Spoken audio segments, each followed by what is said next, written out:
research on, local government elections in Nigeria. I came across these researches, that appear to indicate that local government elections have often favored incumbents and ruling parties since the early 50s, in Nigeria. I know recently there have been calls for state governments or state, electoral commissions to be liberated from the strangleholds of state governors.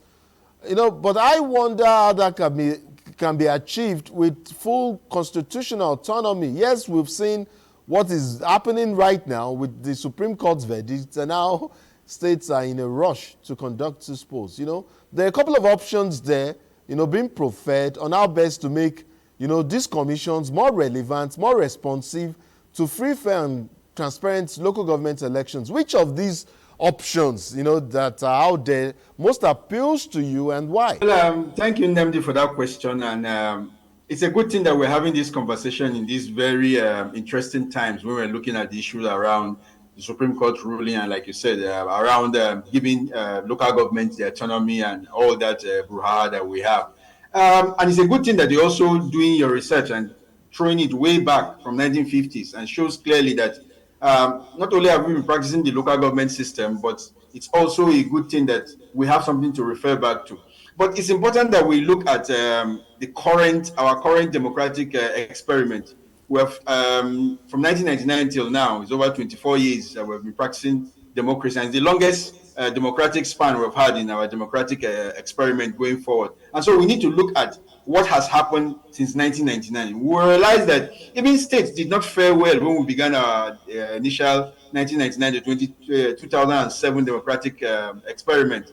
We saw a time in those early days, we can say early days, when most states went to one-party system. It's because we were coming from a military background where the commander-in-chief is the commander-in-chief of the Commonwealth and also commander-in-chief of the armed forces. And so it made it very easy for people to align with the commander-in-chief and whichever political party he went to.